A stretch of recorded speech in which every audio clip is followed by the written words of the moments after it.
नमस्कार। IND analysis ज्ञान का महाकुंभ में आपका स्वागत है और मैं हूं आपके साथ खुशी व्यास। तो भारत ज्ञान की भूमि है, जहां कहा गया है कि स्वदेश पूज्यते राजा विद्वान सर्वत्र पूज्यते। माने राजा सिर्फ अपने राज्य की सीमाओं तक ही सम्मान पाता है, लेकिन एक विद्वान हमेशा और हर जगह सम्मान पाता है। जिस प्रकार प्रयागराज में संगम के तट पर आध्यात्मिक और धार्मिक आस्थाओं का महाकुंभ लगता है, अब उसी तरह मध्य प्रदेश में डॉक्टर मोहन सरकार ज्ञान, नवाचार और शिक्षा के महाकुंभ का आयोजन करने जा रही है, जिसकी रोशनी प्रदेश में विकास की नई किरण बनेगी। ज्ञान का महाकुंभ युवाओं में चेतना की नई लहर पैदा करेगा। ज्ञान का महाकुंभ का उद्देश्य समाज को शिक्षा से जोड़कर शिक्षित और विकसित बनाना है। तो मध्य प्रदेश भाजपा इसे समाज और युवाओं की दशा और दिशा बदलने में महत्वपूर्ण कदम बता रही है, लेकिन विपक्ष इसको साफ तौर पर नकार रहा है। कांग्रेस इस कदम को गैर जरूरी करार दे रही है। कांग्रेस का कहना है कि प्रदेश के स्कूल और महाविद्यालयों में खाली पदों को भरना और गुणवत्ता सुधार करना ये ज्यादा जरूरी है। क्या मतलब हो जाएगा कि अगर ज्ञान के महाकुंभ की बात कर रही है बीजेपी, लेकिन फिलहाल जो स्थिति कॉलेज और स्कूलों की बनी हुई है, उनकी व्यवस्थाओं में कोई सुधार ना हो। कुल मिलाकर देखा जाए तो इस मुद्दे पर भी पक्ष और विपक्ष आमने सामने है। इसी को लेकर आज हम चर्चा करेंगे, एनालिसिस करेंगे, लेकिन उससे पहले सुन लेते हैं कुछ राजनीतिक प्रतिक्रियाएं। पार्टी की सरकार के केंद्र में सदैव युवा रहे हैं, क्योंकि युवा ही भविष्य का आधार है और युवाओं की दशा और दिशा बदलने के लिए हमारी सरकार सदैव प्रयत्नशील रही है। डॉक्टर मोहन यादव जी के नेतृत्व की सरकार ने न सिर्फ शिक्षा हो, रोजगार हो और उद्यमिता, उन सब के लिए भी काम किया है। साथ में वो युवा ज्ञानवान भी बने, वो समाज को दिशा देने वाले भी बने। इसलिए इस तरह के आयोजन निरंतर किए जाते हैं और ये युवाओं के जीवन शैली पर सकारात्मक प्रयास डालते हैं। मध्य प्रदेश के स्कूलों में, मध्य प्रदेश के कॉलेजों में, मध्य प्रदेश के विश्वविद्यालयों में, वहाँ पर न तो प्रोफेसर हैं, न लेक्चरर हैं, न वहाँ पर टीचर्स हैं। तो ये ज्ञान का जो है महाकुंभ में ज्ञान कौन लोग वितरित करेंगे? 30,000 स्कूल मध्य प्रदेश के बंद हो गए, तो ये ज्ञान बांटोगे किसको भाई? गुणवत्ता सुधारना चाहिए संस्थाओं की, कॉलेजों की, यूनिवर्सिटीज़ की, स्कूलों की, और उस गुणवत्ता में अपने आप ज्ञान वहाँ पहुँच जाएगा। इसमें अलग से जो है इवेंट की आवश्यकता ही नहीं है। दावे तमाम करती हुई नजर आ रही है इस ज्ञान के महाकुंभ को लेकर बीजेपी सरकार, लेकिन फिलहाल जो स्थिति देखने को मिल रही है, विपक्ष साफ तौर पर नकार रहा है। विपक्ष का कहना है कि फिलहाल जो स्थिति स्कूलों की, कॉलेज की बनी हुई है, क्या उनकी व्यवस्थाओं पर सरकार ध्यान दे रही है? और बात ज्ञान के महाकुंभ की कर रहे हैं, लेकिन ज्ञान किसे दिया जाएगा? तो एक बड़ा सवाल उठा रहा है विपक्ष, और आज इसी को लेकर हम चर्चा करने वाले। हमारे साथ खास मेहमान जुड़ चुके हैं। सबसे पहले मैं आपका परिचय करवा देती हूँ। हमारे साथ कांग्रेस से रितेश त्रिपाठी जी जुड़ चुके हैं, बीजेपी प्रवक्ता डॉक्टर ब्रजेश पांडे जी हमारे साथ जुड़ चुके हैं, और वरिष्ठ पत्रकार डॉक्टर राहुल रंजन जी भी हमारे साथ जुड़ चुके हैं। आप तीनों मेहमानों का बहुत बहुत स्वागत है इस खास चर्चा में। और बिना किसी राजनीतिक प्रतिक्रिया के राहुल रंजन जी, निश्चित ही आपके पास आना चाहूंगी। दावे कर रही है सरकार कि ज्ञान का महाकुंभ होगा, युवाओं की दशा और दिशा बदलने में महत्वपूर्ण कदम बता रही है। हालांकि विपक्ष नकार रहा है, और देखा जाए तो वाजिब सवाल है कि ज्ञान के महाकुंभ की बात कर रहे हैं, निश्चित ही इसका फायदा युवाओं को मिलेगा, जिस तरह से जिक्र किया गया है ज्ञान के महाकुंभ का। लेकिन क्या उससे पहले उन स्कूलों की दशा सुधारी जाएगी? युवाओं की दशा से पहले उन कॉलेजों की दशा सुधारी जाएगी जहां फिलहाल शिक्षकों की कमी नजर आती है? तो फिलहाल ये कैसे देखते हैं, कितना प्रभावी हो सकता है ये ज्ञान का महाकुंभ? खुशी जी, दो चीजें हैं। आप दोनों चीजों को एक साथ मिक्स करके हम चर्चा नहीं कर सकते। पहली चीज तो ये है कि शिक्षा संस्थानों में, विश्वविद्यालयों में शिक्षकों की कमी है। ठीक है, सरकार इस ओर ध्यान नहीं दे रही, लेकिन शिक्षकों की कमी के बावजूद भी हम इस चीज को नकार नहीं कर सकते कि छात्रों के लिए उनको ज्ञान परंपरा को समझना आवश्यक है। आप इस दृष्टिकोण से कि शिक्षकों की कमी है तो हम उनके ज्ञान में कमी नहीं कर सकते। अभी ताजा उदाहरण है, माखनलाल चतुर्वेदी पत्रकारिता विश्वविद्यालय में नए कुलपति आए, विजय मनोहर तिवारी जी। उन्होंने भारतीय ज्ञान परंपरा के तहत एक आयोजन अभी किया डॉक्टर कपिल तिवारी का। जो डॉक्टर कपिल तिवारी, मतलब यह मानिए कि पद्मश्री डॉक्टर कपिल तिवारी आदिवासियों के बीच में और आदिवासी कल्चर को लेकर के, जितना जनजाति को लेकर के उनका अध्ययन है, उतना कहीं नहीं हुआ। मैं समझता हूं कि छात्रों ने कभी आज तक नहीं ऐसा कुछ सुना कि जनजीवन के बारे में ऐसा कुछ लिखा पढ़ा गया है, यह बहुत बड़ा साहित्य है। और ये उस ज्ञान परंपरा को आते हुए तीसरी चीज ये मान के चलिए आप कि इस आसमान में जो ज्ञान परंपरा का सूरज है, आप उसको धीरे धीरे वो अस्त होने की दिशा में बढ़ रहा है। मतलब आप ज्ञान परंपरा के तहत जो हमारे विद्वान हैं, जो हमारे चिंतक हैं, जो हमारे आलोचक हैं, मतलब सभी क्षेत्रों में, चाहे वो वैज्ञानिक क्षेत्र हो या रसायन का क्षेत्र हो या पर्यावरण का क्षेत्र हो, भूमि का क्षेत्र हो, पानी का, तमाम क्षेत्रों में वैज्ञानिक हैं, उपलब्ध हैं, उनके विद्वान उपलब्ध हैं। लेकिन इन लोगों का ज्ञान उम्र के साथ में धीरे धीरे शिथिल होता चला जा रहा है। और ये एक परंपरा के तहत, पीढ़ी के तहत उनका ज्ञान आना चाहिए युवाओं के बीच में। वो अपने अनुभवों को बांटें, अपने ज्ञान परंपरा। देखिए, ज्ञान परंपरा क्या है? ज्ञान परंपरा पुस्तकीय नहीं है।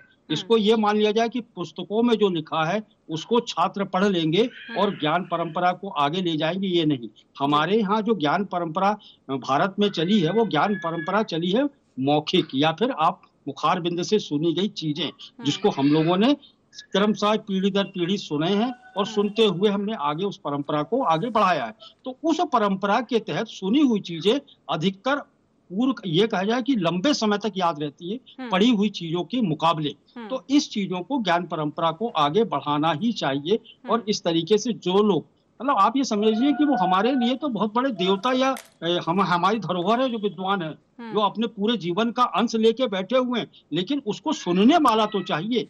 तो एक चीज है कि विश्वविद्यालयों में या महाविद्यालयों में एक परंपरा की शुरुआत होगी कि उनको सुनने वाले तो मिलेंगे।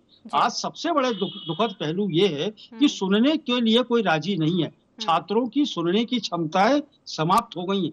पहले सुनने वाला तो उनको तैयार करे। तो इनसे कम से कम बुजुर्गों से, हमारे बुजुर्ग विद्वानों से कुछ चीजें छात्रों को ग्रहण करने को मिलेंगी। और स्वाभाविक है और बहुत अच्छा प्रयास है कि वो कम से कम छात्र इस जीवन में तो आगे बढ़ जाएंगे, कुछ परंपराएं कुछ सीख के तो जाएंगे। हमारे यहाँ परंपरा ही है, सिखाने की ही परंपरा है। चाहे परिवार हो या समाज हो या देश हो, ढेरों परंपराएं पड़ी हैं, ढेरों लोग इसके साधक हिंदुस्तान में, लेकिन कभी युवाओं के बीच में इनको मौका नहीं मिला।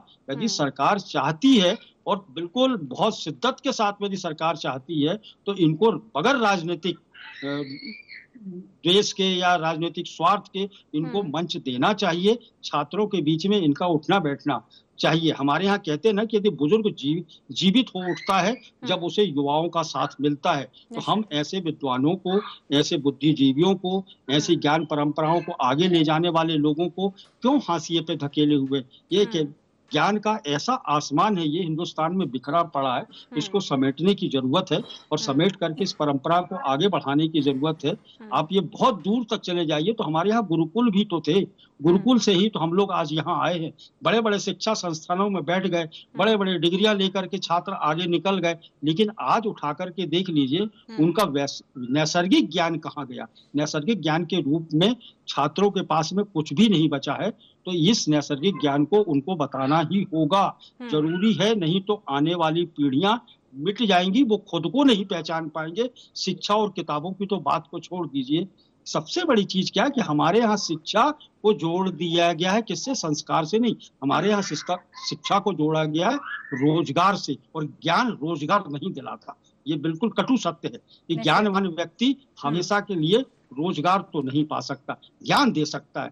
तो ज्ञान परंपरा के तहत कम से कम आप जीवन शैली तो सीखेंगे, जीवन की दिशा तो बदल सकेंगे। आज स्थिति ये हुई है कि मोबाइल के चक्कर में इतने छात्र, या कहे पूरी की पूरी युवा पीढ़ी एक ऐसी खाई में चली गई है जिसको निकालना बहुत मुश्किल होगा। इनको ज्ञान से ही निकाला जा सकता है, इनको तरकीब से ही निकाला जा सकता है, इनको चेताया जा सकता है, इनको भविष्य को बताया जा सकता है। ये बहुत आवश्यक है कि ज्ञान परंपरा का निर्वाह हिंदुस्तान में होना चाहिए। और मध्य प्रदेश में भी ये प्रयास किया जा रहा है, तो बहुत अच्छा प्रयास है। शिक्षकों की चिंता तो करते रहेंगे। अब नए प्रयोग करने की बिल्कुल आवश्यकता है सरकारों को।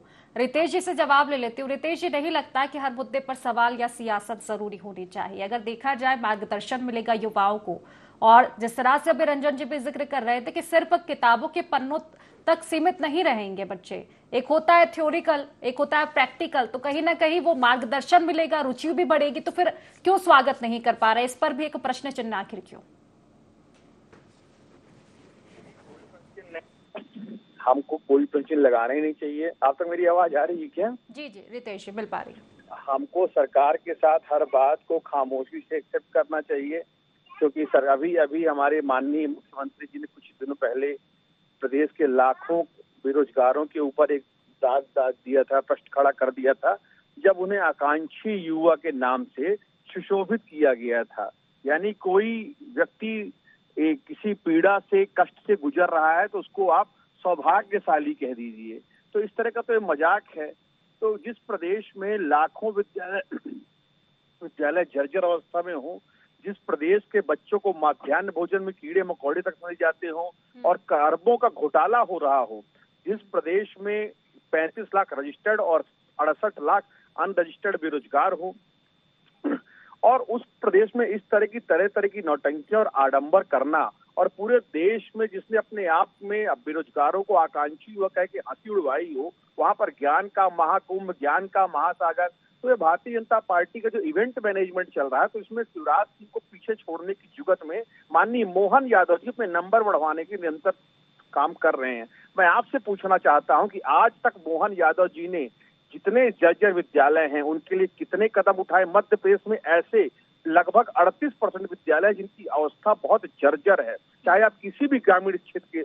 और बता रहे, जो हमारे विद्यालय हैं उनमें रंग रोहन करके उनका नाम सीएम राइज किया जा रहा है। विद्यालयों में रिपेयरिंग के लिए 2 लाख का फंड भी नहीं है। विद्यालयों में मध्याह्न भोजन के नाम पर भगवान ही मालिक क्या खिलाया जा रहा है। लाखों शिक्षकों की पोस्ट खाली है इसी मध्य प्रदेश में। आंगनबाड़ियों में शिक्षिकाएं नहीं है, सहायिकाएं नहीं है, निरंतर जो है वो आंदोलनरत है। उस प्रदेश में इस तरह के प्रोपेगेंडा को लाना कि हम ज्ञान का महाकुंभ ला देंगे या हम ज्ञान का महासागर ला देंगे, तो इनका जो ज्ञान का महाकुंभ है उसी कुंभ की लीपापोती है जिसमें हजारों लोग भगदड़ में मर गए और सरकार के पास उसकी कोई अकाउंटेबिलिटी नहीं है। तो सरकार खूब ऐसे ड्रामे करे, पर मेरी सरकार से दरख्वास्त है कि धरातल पर भी कोई काम करे। जो मध्य प्रदेश में 4 लाख बच्चे स्कूल नहीं जा पाए हैं, उन बच्चों के बारे में सोचे। जो 38% विद्यालय जर्जर है, उन विद्यालय के बारे में सोचे। जो लाखों वैकेंसीज बची हैं उनके बारे में सोचे। जो अतिथि शिक्षकों के बिना स्कूल चल रहे हैं उन स्कूलों के बारे में सोचे। जो अतिथि शिक्षक धरने पर बैठे हैं, आत्महत्या करने पे मजबूर हो रहे हैं, उनके बारे में सोचे। जो फंड की क्राइसिस है उनके बारे में भी सोचे। और सरकार को नौटंकी करने का बहुत समय मिलेगा पर्ची वाले मुख्यमंत्री जी को, पर ज्ञान के महाकुंभ लगाए न लगाए, पर ज्ञान की जो प्रैक्टिकल और बेसिक आवश्यकता है उसकी पूर्ति कर दे। आपके नंबर बढ़ जाएंगे। मध्य प्रदेश का लाखों युवा आपको दिल से धन्यवाद देगा मोहन यादव जी। और इस तरह के फलसफे करने की कोई आवश्यकता नहीं है, क्योंकि मध्य प्रदेश में ऐसी लाखों वैकेंसी स्कूल में खाली है और ऐसे हजारों स्कूल है जो मात्र अतिथि शिक्षकों के दम पर और चपरासियों के दम पर चल रहे हैं। मैं खुद फील्ड में रहता हूँ, जिला पंचायत में रहता हूँ, तो ये सारी बातें मैं अपनी आंखों से देखी है। और उन सारी बातों को देखने के बाद आपको चैलेंज कर सकता हूँ कि अभी कुछ दिन पहले ही मध्य प्रदेश में स्कूलों के मध्याह्न घोटाले का बहुत बड़ा प्रश्न विधानसभा में खड़ा किया गया था। मुख्यमंत्री के पास कोई जवाब नहीं था और प्रदेश कर्जे में निरंतर दबता जा रहा है। अब हमारे पास इवेंट की नौटंकी करने का समय नहीं बचा है। धरातल पर मोहन यादव जी को काम करने की नितांत आवश्यकता है। चलिए ठीक है, बिल्कुल जवाब ले लेती हूँ डॉक्टर ब्रजेश पांडे जी से। ब्रजेश जी, देखिए जिस तरह से रितेश जी का कहना है कि इवेंट मैनेजमेंट से आपको बाहर आके सोचना पड़ेगा। ठीक है, खेत है, आप उसको सजा रहे हो बाहर से, खाद पानी उसमें डाल रहे हो, लेकिन जो मेन आवश्यकता होती है बीज की, जब तक बीज नहीं होगी फसल कहाँ से लहलहाएगी? तो स्कूलों में टीचर की ही कमी है। जिस तरह से कहा जा रहा है कांग्रेस की ओर से कि जब टीचर नहीं है, कॉलेज में प्रोफेसर नहीं है, तो आखिर किसको मार्गदर्शन दिया जाएगा? देखिए खुशी जी, मैंने रितेश जी की बात को बड़ी गंभीरता से सुना। रितेश जी ने कि हर पॉइंट का क्रमशः में पॉइंट नंबर 1 से अंतिम पॉइंट तक का जवाब दूंगा। महत्वपूर्ण बात यह है कि अगर मध्य प्रदेश के अंदर प्रदेश के लोकप्रिय मुख्यमंत्री जी अगर इस उद्देश्य से चल रहे हैं, जिस तरह से शास्त्र का श्लोक है कि स्वदेश पूज्यते राजा विद्वान सर्वत्र पूज्य, कि राजा की पूजा सिर्फ अपने क्षेत्र में होती है, अपने राज्य में होती है, लेकिन विद्वान की पूजा तो सर्वत्र होती है, पूरे विश्व में होती है, पूरे देश में होती है। महत्वपूर्ण बात यह है कि भारत ऋषियों की तपोस्थली भूमि रहा है। भारत के यहाँ मुनि जितने भी हैं, भृगु संहिता में इस बात का उल्लेख है। भृगु महाराज भृगु जो थे अत्रि महाराज, महाराज भृगु, उनकी तपोभूमि भारत रहा है, मनुष्यों की तपोभूमि भारत रहा है। तो अगर इस तरह का कोई नवाचार मध्य प्रदेश के अंदर हो रहा है तो मेरे समझ में नहीं आ रहा कि हमारे काबिल मित्र को इस बात को लेके पेट में दर्द क्यों हो रहा। सबसे महत्वपूर्ण बात यह है कि अब आप देखिए, जैसे प्रयागराज के बारे में देखिए, प्रयागराज में इस पूरे विश्व ने देखा कि 45,000 करोड़ से ज्यादा लोग वहां पर एकत्र हुए। संगम में बड़े बड़े ऋषि मुनियों तपस्वियों का बैठ के आपस में विचार विनिमय हुआ। ये परंपराएं धीरे धीरे लुप्त हो चुकी थी। ज्ञान अर्जित करना कोई बुरी बात तो नहीं है। हम लोगों ने भी, जैसे मैंने तो खुद भी इंजीनियरिंग की पढ़ाई किया, लॉ की पढ़ाई किया, दिल्ली यूनिवर्सिटी से जर्नलिज्म की पढ़ाई किया, माखनलाल पत्रकारिता विश्वविद्यालय में प्रोफेसर रहा, बहुत सारी डिग्रियां थी। तो अगर बच्चों को पढ़ाते हैं, हमारे पढ़ाए बहुत सारे बच्चे प्रदेश देश में बड़े चैनलों में है, अखबार जगत में है, तो अगर हम उनको पढ़ाते हैं तो उनको सिर्फ सब्जेक्ट की बात नहीं बताते, अगर कुछ ज्ञान की बात बताते हैं जो उनके व्यवहारिक जीवन में भी काम आती है, तो इसमें इनको गुरेज नहीं होना चाहिए। रहा सवाल, इनको सबसे बड़ी दिक्कत ये हो रही है कि इस तरह का महाकुंभ करने का, तो इनको इस बात को समझना चाहिए कि कहीं ना कहीं इस दिशा में सोचना पड़ेगा, क्योंकि हम, आपको ध्यान होगा अच्छी तरीके से खुशी जी कि आप लोगों ने जब अध्ययन किया होगा तब आप लाइब्रेरी से पुस्तकें लाती रही होंगी। हम तो उसको लाते थे, फोटो कॉपी कराते थे, उसके बाद पढ़ते थे, तब कहाँ इतनी सुविधा थी। आप आजकल तो व्हाट्सएप यूनिवर्सिटी हो गई है, तो तब ये सब व्यवस्थाएं नहीं थी। तो अगर हमको अपने इतने विद्वान लोगों से ज्ञान की अभिभूति हो रही है, प्राप्ति हो रही है, तो इसमें किसी तरह से किसी को दिक्कत नहीं होना चाहिए। और मध्य प्रदेश में इस तरह का लोगों का जनरल नॉलेज बढ़ाने के लिए, लोगों के अंदर लेखन के क्षेत्र के लिए, चिंतन के क्षेत्र के लिए अगर छात्रों को करने के लिए प्रदेश के मुख्यमंत्री जी कदम उठा रहे हैं, तो इसका तो शिक्षा जगत में स्वागत करना चाहिए। वो कह रहे हैं कि स्वागत योग्य ये कदम है, लेकिन ठीक है, ये स्वागत योग्य है, ज्ञान का महाकुंभ होगा, लेकिन क्या उससे पहले जो स्कूलों की, कॉलेजों की व्यवस्था है, क्या उस और निगाहें डाली जाएगी? मतलब ये होता था कि तुमको व्यवहारिक ज्ञान नहीं है, तुमको क्रियात्मक ज्ञान नहीं, सिर्फ पुस्तकों का ज्ञान है। तो अगर इस तरह का कोई सामाजिक परिवर्तन होता है जो हमारी भारतीय संस्कृति से जुड़ा हुआ है, जो हमारे संस्कार से जुड़ा है, जो हमारे सभ्यता से जुड़ा है, आज बच्चे जो है इतिहास के बारे में जब सुनते हैं, चैनल के माध्यम से जानते हैं कि महाराणा प्रताप का जीवन ये था, उन्होंने जीवन में ये किया, छत्रपति शिवाजी महाराज का जीवन ये था, रानी लक्ष्मीबाई का जीवन ये था, तो वो जीवन के बारे में जब सुनते हैं तो ज्ञान अर्जित करते हैं। और ज्ञान अर्जित करना किसी तरह से जो है अपराध नहीं है, न कानून की भाषा में, न समाज की भाषा में। और इस तरह से अगर होता है या नवाचार होता है तो इसका तो स्वागत करना चाहिए था कांग्रेस पार्टी को, और कहना चाहिए था, क्योंकि देखिए इन्होंने अपने टाइम में ऐसा कुछ किया नहीं। मैं अच्छे तरीके से जानता हूं, कमलनाथ जी की सरकार थी, 18 महीने की सरकार थी, इन्होंने कहा रामपथ गमन समिति में कमलनाथ जी ने 500 करोड़ रुपए स्वीकृत किया था। 5 किलोमीटर की सड़क भी चित्रकूट से लेकर मंडला जबलपुर तक नहीं गई, जहां से प्रभु श्री राम होके गुजरे थे। एक मंदिर का उद्धार हुआ। तो अगर हम अपने ऋषियों को, संतों को, महात्माओं को, मुनियों को बुला करके, या विद्वान लोगों, डॉक्टरों को, इंजीनियरों को, उनसे कुछ ज्ञान अर्जित कराते हैं, तो ये तो समाज के अंदर इसका जिससे समाज को उससे उच्चतर दिशा प्राप्त होती है, तो इसका तो न सिर्फ कांग्रेस को बल्कि अन्य सभी दलों को स्वागत करना चाहिए कि हाँ चलिए कि आप क्रियात्मक रूप से भी लोगों को ज्ञान के बारे में जो है जागरूक कर रहे हैं और उनके अंदर एक नई योग चेतना शक्ति जागृत। चलिए ठीक है, बिल्कुल जवाब ले लेते हैं इसका। रितेश जी,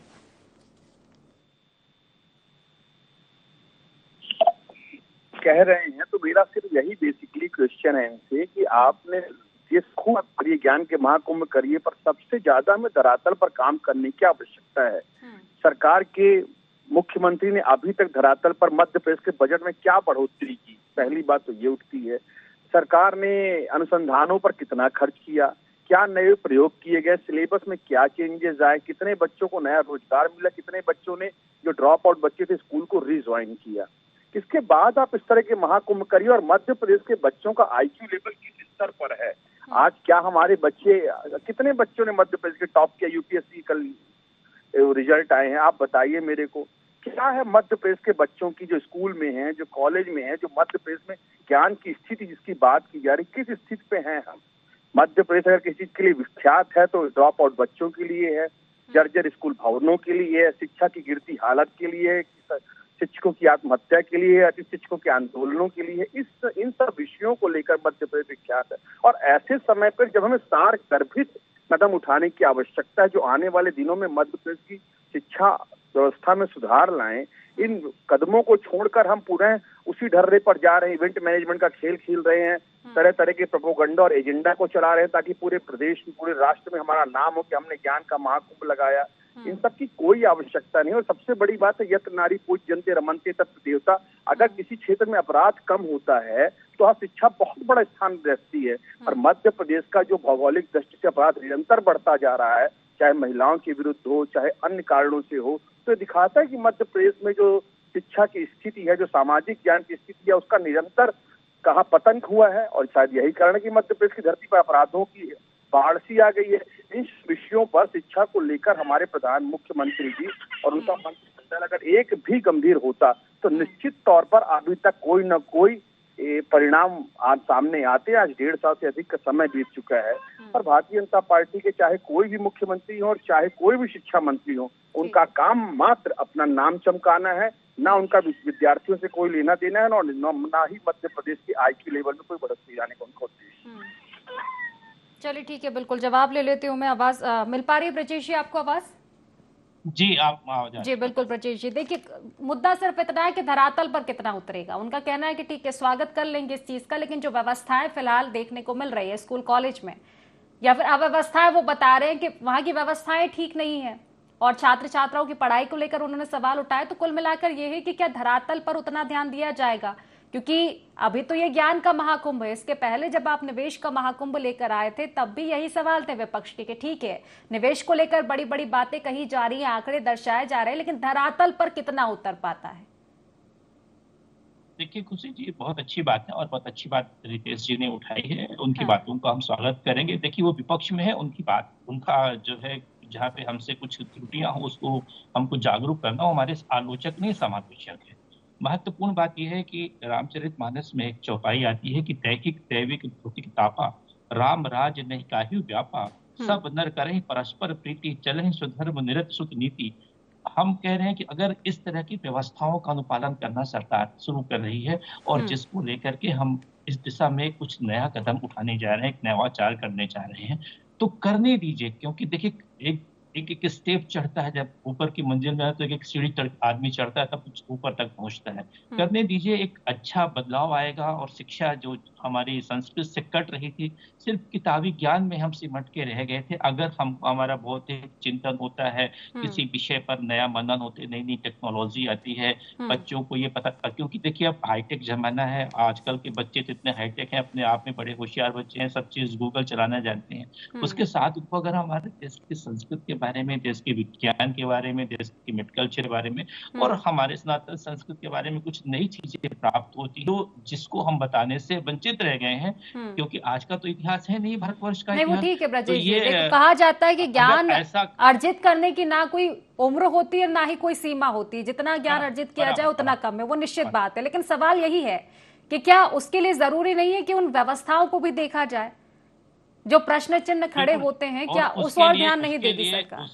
इसके लिए जो है खुशी जी, मध्य प्रदेश सरकार ने सबसे पहले उन 55 जिलों को ही गोद में लेने का कोई चीज हमने लक्ष्य निर्धारित किया है, निर्धारित किया है। जरूरी नहीं कि हर चीज एक दिन होती है। विकास जो होता है सतत प्रक्रिया का नाम होती है। आप तो बड़ी विद्वान एंकर इस चीज को भली बात समझती हैं। अगर हम इस दिशा में सकारात्मकता के साथ आगे बढ़ रहे हैं और इनसे 55 जिलों को पकड़ रहे हैं, जो जनजातीय क्षेत्र हैं, जो समाज के अंतिम छोर के व्यक्ति में बैठे लोग जो किसी तरह से इससे वंचित हैं, अगर हम उस दिशा में प्रयास करते हैं, जैसे जब देश के अंदर आकाशवाणी आया, उसके बाद जब दूरदर्शन आया, तब लोग उसके पहला जब मैच हुआ तो लोग देखने के लिए कहाँ इकट्ठा हुआ करते थे। जैसे रामायण सीरियल आता था तो पूरे गांव लोग, एक जिनके यहाँ टीवी होता था, पहुंच जाते थे। तो अगर उन 55 जिलों पे ही हम फोकस होते हैं शुरू में और वहां पर इस शिक्षा प्रसार करते हैं और उससे वहां के लोग लाभान्वित होते हैं, तो ये समूची जगह जागृत होगा। और इस तरह का कोई भी कॉन्सेप्ट आता है जो धरातल पे उतरता हो और लोगों को एक दूसरे से जोड़ता हो। देखिए संवाद जब तक नहीं होगा, कम्युनिकेशन गैप रहेगा, तब तक कुछ नहीं होगा।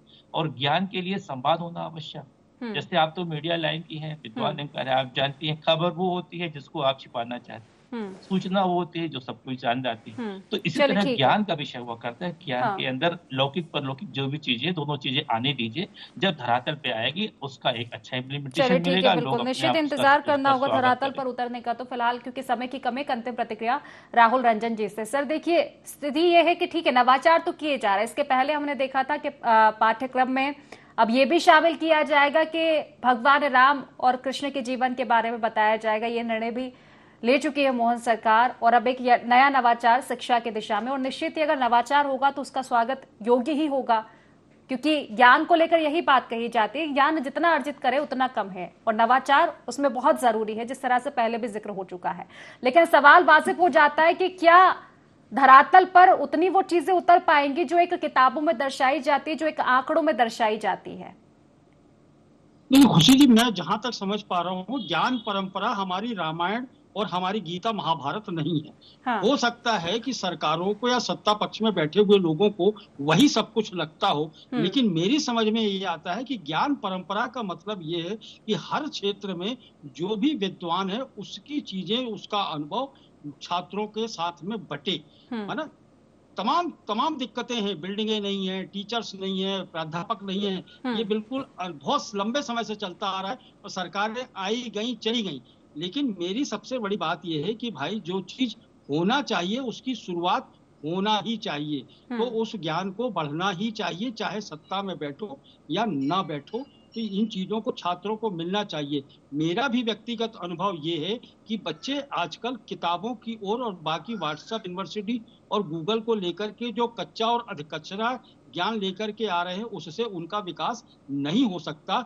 जिन लोगों का अनुभव इस अलग अलग क्षेत्रों में 10 साल, 15 साल, 25, 30 सालों का है, उस अनुभव को बांटना जरूरी है, और नहीं तो वो अनुभव, वो ज्ञान समाप्त हो जाएगा, वो न किताबों में मिलेगा न कहीं आपको इस ब्रह्मांड में मिलेगा, क्योंकि वो उन्हीं के साथ चला जाएगा। तो कुछ अंश तो कम से कम मिल जाएगा।